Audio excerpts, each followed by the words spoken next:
Of journalist اور راولپنڈی اسلام آباد union of journalist, national press club اور سارے معزز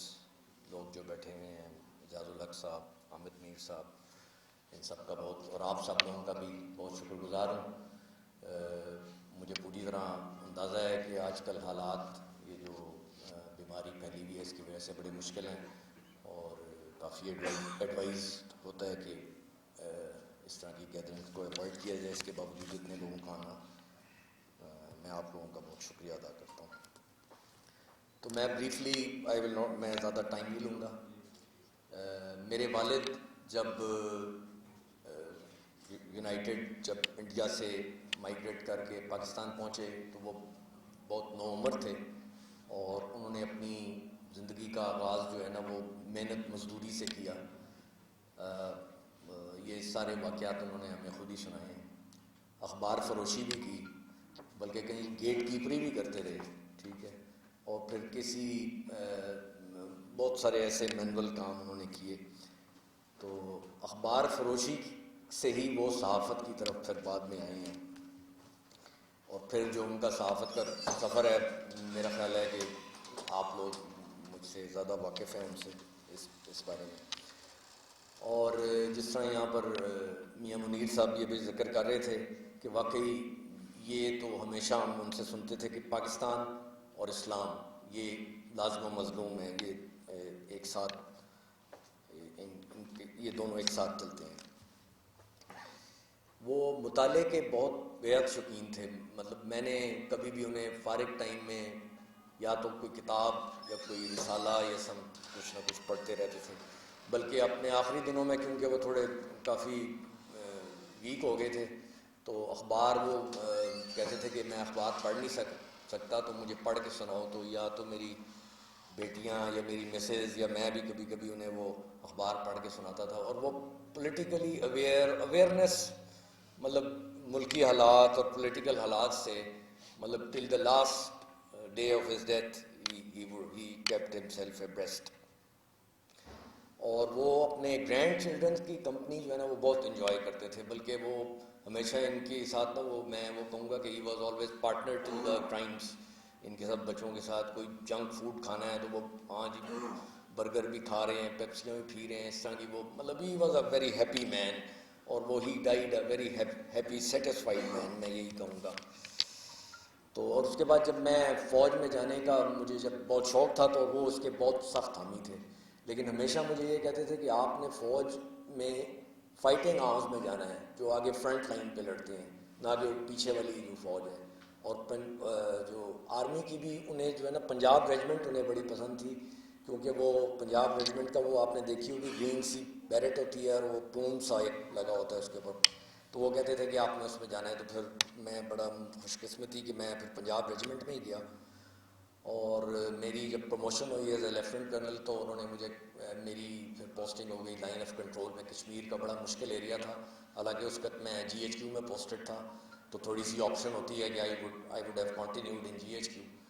تو انہوں نے کہا نہیں بالکل آپ نے ادھر ہی جانا ہے۔ کشمیر سے بھی ان کی بڑی خاص محبت تھی، وہ اتفاق سے ہم انفارم نہیں کر سکے ان کے کشمیری دوستوں کو، تو وہ آئندہ کبھی صحیح، تو وہ انہوں نے کہا نہیں وہاں تو آپ نے ضرور جانا ہے۔ اور میں پھر کشمیر میں ایز اے کیپٹن بھی 2 سال رہا، پھر میں 3 سال ایز اے لیفٹیننٹ کرنل رہا، اور 2 سال میں پھر گلگت میں بھی کشمیر رہا۔ تو میں نے پھر وہ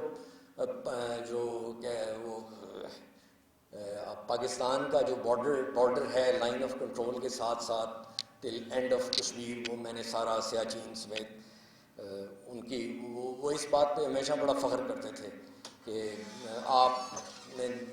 جو ہے نا فرنٹ لائن کے اندر جتنی بھی ٹائم گزارا ہے وہ اس کے اوپر ہمیشہ بڑا ان کو خوشی ہوتی تھی۔ اور میں ایک اور بڑی انٹرسٹنگ بات بتاؤں گا کہ ان کی، کیونکہ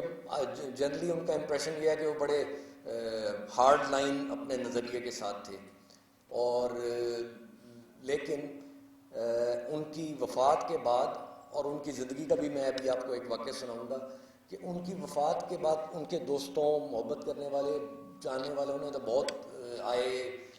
ان کے اوپر ہمیں تعزیت کی، لیکن کئی ایسے لوگوں ان کے جو شدید نظریاتی مخالف تھے انہوں نے مجھے بڑی دور دور سے کالیں کی اور وہ پھر آئے بھی کہ میں سمجھتا ہوں کہ وہ میرے لیے بڑی اعزاز کی بات ہے کہ میرے والد اتنی نظریاتی اختلافات کے باوجود اپنی پرسنل ریلیشنز کو وہ افیکٹ نہیں کرنے دیتے تھے. اور وہ میں ایک چھوٹا سا واقعہ جو ابھی آپ کو سناؤں گا کہ وہ میں جب آیا کرتا تھا 93 94 میں اسلام آباد چھٹی تو اس کا گاڑی نہیں ہوتی تھی میرے پاس, تو میں ابو کو کہتا تھا کہ میں آپ کو ڈراپ کر دوں گا جہاں بھی آپ نے جانا ہے اور اپنے کام وغیرہ کر کے میں آپ کو پک کر لوں گا. تو انہوں نے پارلیمنٹ جانا تھا, یہ میرا خیال 94 کی بات ہے, تو میں وہ ان دنوں میں اندر تک جہاں پارلیمنٹیرینس بھی جاتے ہیں میں بھی ان کے وہ گاڑی ڈراپ ہو جاتی تھی. تو اب میں وہ جب ادھر پہنچے ہیں تو سامنے سے ایک ان کے شدید نظریاتی مخالف پارٹی کے ایک صاحب آ رہے تھے, سینئر پارلیمنٹیرین ہیں, بلکہ میں آپ کو بتا ہی دیتا ہوں اس میں سارے چودھری اعتزاز احسن صاحب تھے. تو وہ سامنے سے آ رہے تھے, تو اب وہ ہماری طرف ہی آ رہے تھے اور میں نے کہا کہ یہ تو پتہ نہیں, شاید میں تو اپنی امپریشنز تھے میرے, مجھے تو ساری بات کا بھی نہیں پتہ ہوتا تھا,